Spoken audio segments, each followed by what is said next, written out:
Good morning, everyone. I want all to please stand up for the prayer. In the name of the Father, the Son, and the Holy Spirit. Amen. Dear God, please help and guide us today in our lesson. In the name of the Father, the Son, and the Holy Spirit. Amen. You may now take your seat. Again, good morning, everyone. How are you today? Okay, since you're okay and fine, let me remind you our classroom rules. Our first classroom rules is we must respect our teachers and classmates. Second rule is we must maintain cleanliness. And third is if we want to answer, we need to raise our right hand. And lastly, we need to behave. Okay, understood? Do you understand our classroom rules? Very good. Now, let us check your attendance. Who's absent today? None? Okay, very good. Let's give ourselves a 3 claps. Kaya wala may absent. 1, 2, and 3. Now, do we have an assignments last meeting? Na ba? Or wala? Wala? Okay.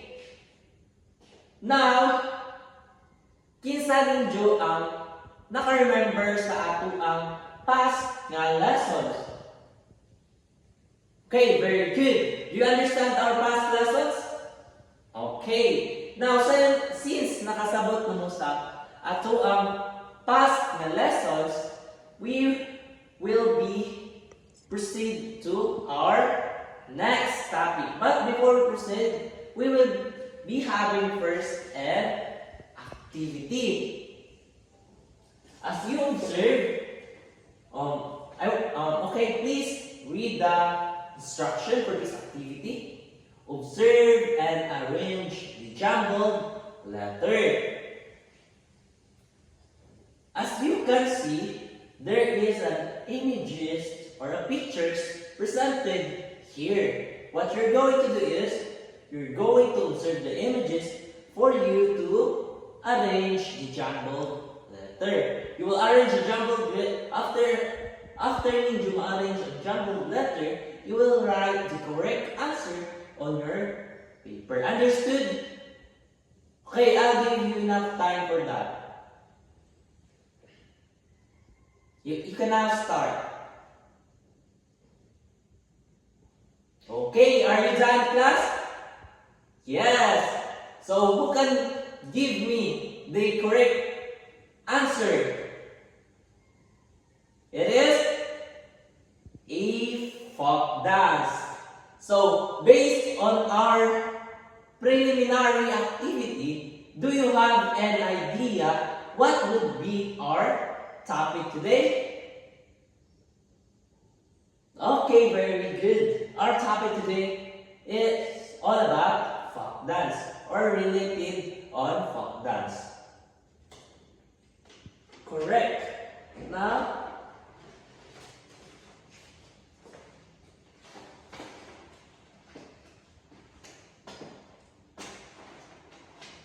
our topic today is all about the history of Philippine folk dance.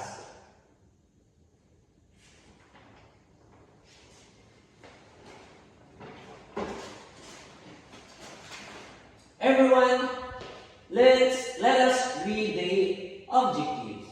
First objective, define folk dance and identify its origins and cultural influences in the Philippines. Our second objective, appreciate the cultural significance of folk dances in preserving Filipino heritage. And last objective is, describe how historical events shaped the development of Philippine folk dances. Okay?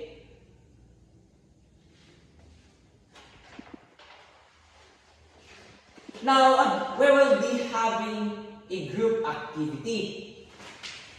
I will be dividing the class into two groups. This would be the group 1 and that would be the group 2.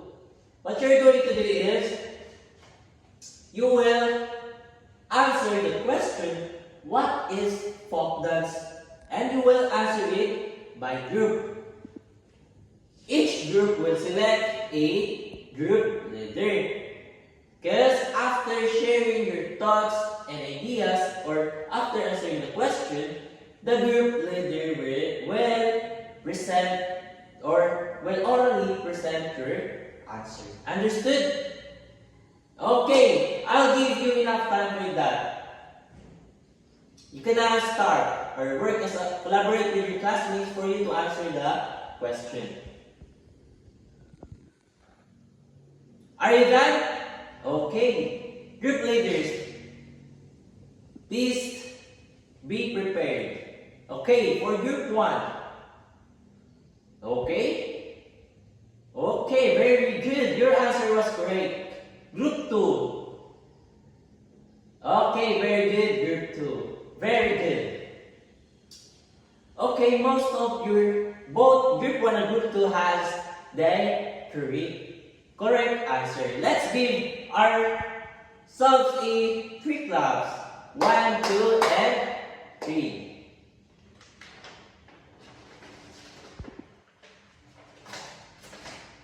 Now, let us read. Folk dance is an indigenous dance of any specific folk or the common people. So, the definition of folk dances is an indigenous dance of any specific folk or the common people. From the word folk dance, when we say folk dance, from the word folk, it is referring on a specific group of people who has same culture and tradition. So, it means that folk dance was performed by a group of people who has same tradition and culture or same place nga or adunay same place nga gipuy-an. They are performing folk dance so they can showcase or present their tradition and culture. So in that way, mas maipakita nila ang ilang kultura or way of living. Now let's continue. Let us read. They are traditional, customary, or recreational dance forms of a given country which have evolved naturally and were handed down across generations. When we say traditional, customary, it means that folk dance can be passed down across generation to generation. And it can evolve naturally. Okay? Understood, class? Okay, our next. Now next, let us read. Most of these dances are related in origin to religious belief, stemming from emotions, superstitions, festivals, ceremonies of births, courtship, marriage, death, war, and countless themes common to all people.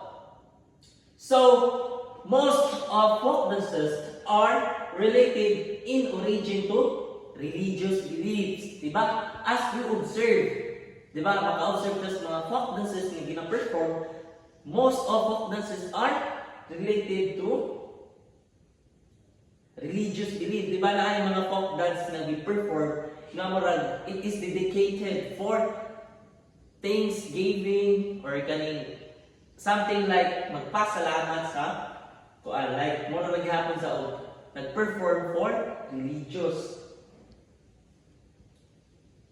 beliefs. So, mga pagtuo nato or kaning in a way of folk dance, mas makita nato ato ang religious beliefs.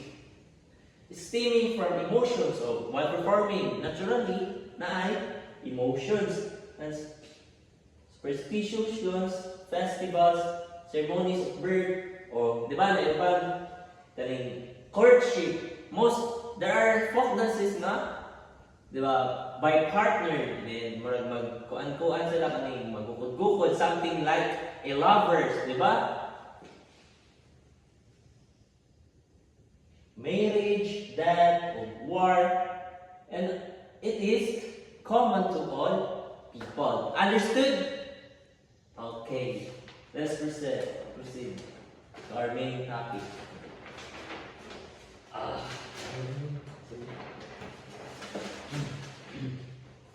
Our main topic is all about history of Philippine folk dance.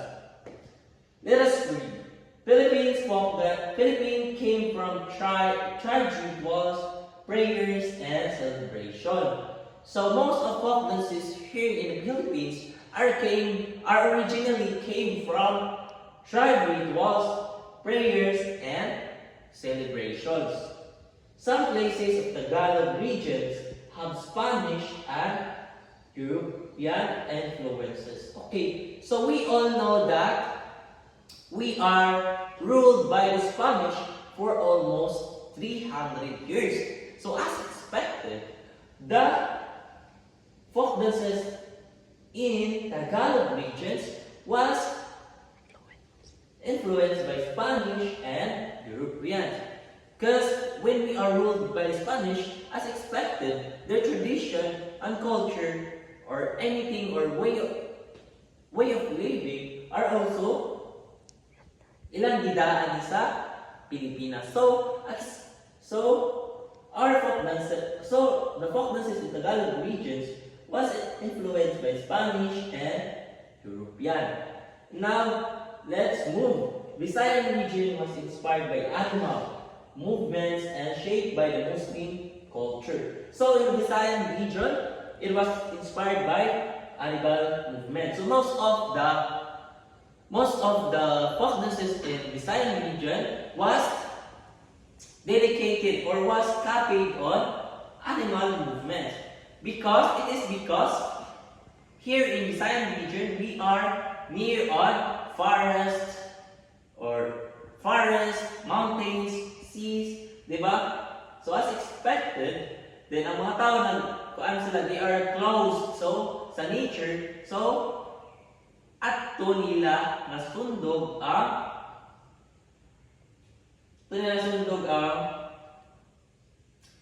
folk dances sa Visayan nga region. And also the Muslim culture. Visayan region was also affected or influences by Muslim culture as kay duo man ang or near man ang Visayas sa Mindanao, which is naay mga Muslim. Understood, class? Okay.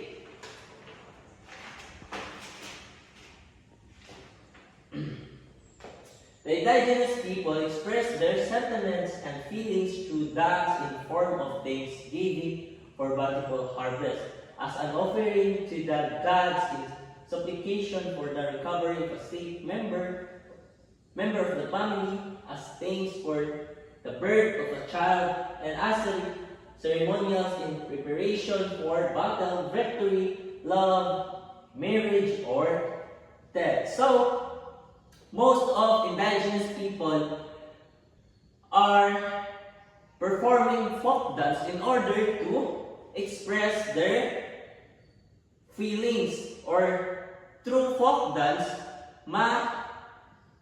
ma-show nila ang pagpasalamat nila. For example, their folk dances nga dedicated for kanang nagpasalamat sila kay harvest, and also as offering to gods, di ba magandang inagsayo, they're performing like actions nga dedicated to na murag magpasalamat o mag-offer sa lang gods or tutuo nila sa una. And also, if ang mga indigenous people, if dagan sila harvest or before harvest day, magsayaw-sayaw sila day, so that is also a folk dance.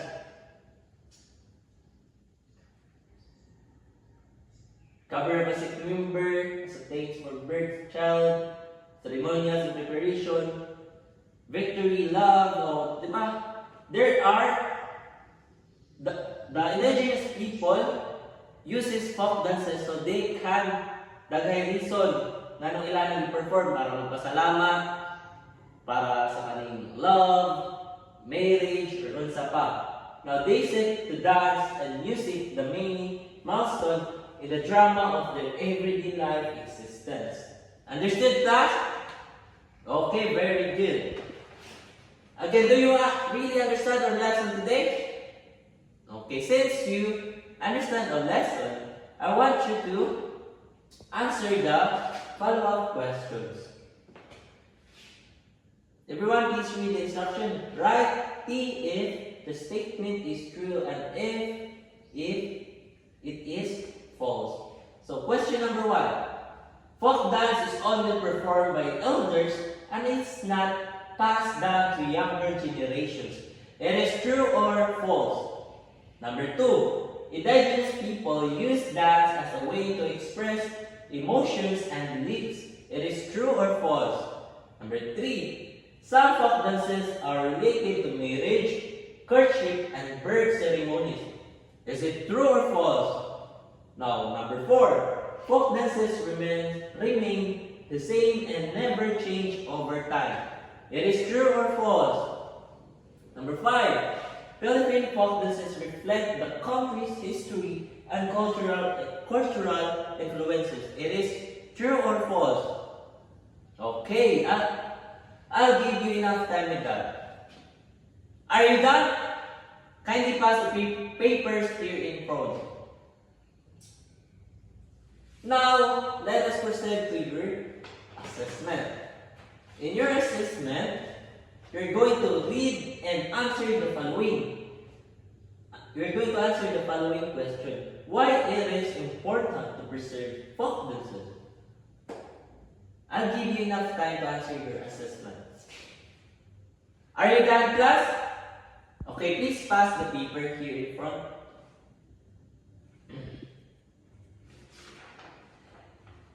Now, since we're done to your assessment, I will give you your assignment. For your assignment, kindly open your book in page 25 for you to study our next topic. So, that's all for today, class.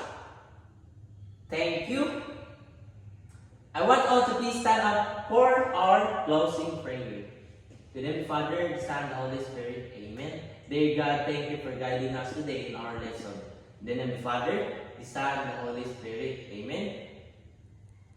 That's all for today, class. Thank you and goodbye.